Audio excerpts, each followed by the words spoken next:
All right, guys, the last step I'm asking you for is to improve your writing by improving your author's craft. This is the idea where you read back through your paper multiple times and you make it better each time. And you can make it better in lots of ways. I mean, one way is obviously just to fix all of the grammar and the spelling and all the underlines and squiggles. Another way is to go in and just read it and say, do I like the way that sounds? Can I change some of the words around? You can also do things like adding similes, metaphors, rhetorical questions. You can add some sarcasm.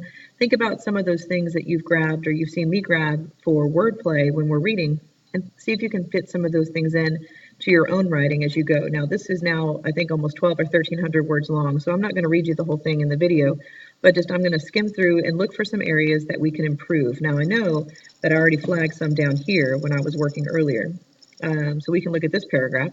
Girls are not protesting in the streets. They aren't holding signs. They aren't sabotaging scout meetings. They are simply. See, I have 3 days in a row. That is intentional. That is a type of figurative language where I'm using intentional repetition. It creates kind of a flow or a pattern. If you think about, maybe like a song or a poem, it almost creates like a poetic effect when you have 3 things in a row like that, and it's done intentionally. They are simply showing up to Cub Scout meetings. Why is this capitalized? I don't know. Let's make that lowercase. With their brothers and having fun, learning new things, and building a fun outdoor skill set. I have fun in there twice. So this would be a word choice issue that I need to fix. And building, or how about we just take out this fun? Having a good time while learning new things and building a fun outdoor skill set. And that way I can leave this fun in. So I'll take that one out. These girls aren't trying to start a revolution. They just want to keep doing what they're doing, but with maybe a bit of recognition for their efforts. Okay, this whole sentence, I like what I'm doing, but I don't like the way it sounds. What they are doing. How about I just say, they just want a bit of recognition. Now, do I like that better? They just want to keep what they're doing. They just want a bit of recognition. All right, that works. It cleans it up a little bit. Sometimes the best sentences are short sentences because you don't ever want your writing to get so, fancy that it becomes hard to read. Because when your writing is hard to read, you're no longer sharing your ideas in a clear way, and that becomes a big problem. So as I'm reading through, I'm going to be looking for, things like, why is this capitalized? Do I need a comma here? But I'm also going to be looking for things like, can I improve this? Can I use some of that intentional repetition? Do we know who they are? Families who enjoy blah, blah, blah, blah, blah. They simply asks. How about we change that to the parents? Simply ask if their daughters could be recognized for accomplishments alongside their brothers. Alongside, that's not a word I would use in everyday conversation necessarily, or maybe I would because I'm an English teacher. But you would look for opportunities like this to kind of use words that you are sure you know what they mean, but they just make it sound a little nicer, a little fancier, if you will, because that makes you sound more intelligent. The trick is making sure you use the words correctly, otherwise you sound like you have made a mistake, and it's not very persuasive. Here's another one. The girls were already there. Another short, little bursty sentence. They were already having fun and participating in activities. They just wanted. Okay, so we have the girls, they, the girls. Again, I've done it repetitively, intentionally. It's almost lyrical, like a poem, and that was on purpose. Down here at the very end, the Boy Scouts of America Board of Directors agreed unanimously. I really like ending with my last word. My only concern is that maybe not everybody knows what it is I'm talking about with this right here. So I'm going to rearrange, and I'm going to add a little bit more information. This is part of that revising. Where is it? Right here.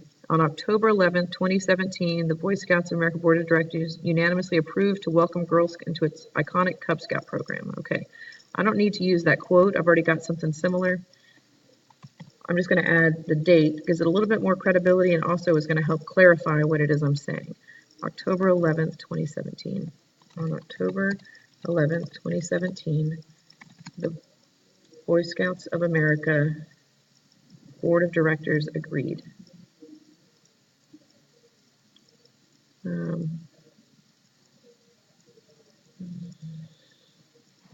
Agreed that girls should have a chance to be formal members of Cub Scouting.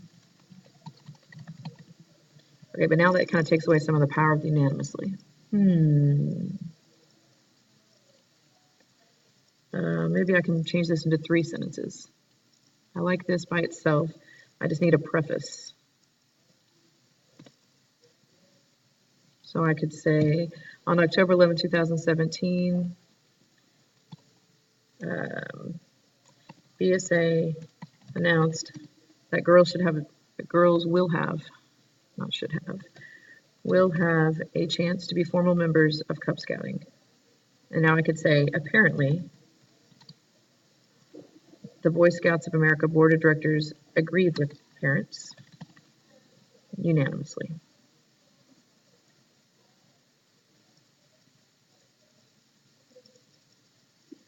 All right, and that works. I'm reading through it in my head there, making sure that I like the way it sounds.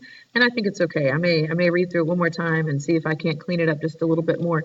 But I would do this for the whole paper. And at this point, my whole paper is, because I know you guys like to know these things, it is a number of words that I need to see by going to word count over here. Word count. It is 1,169 words, so almost 1,200 words long. And it started, remember, with just a very simple outline right here where I just answered the question and I said because.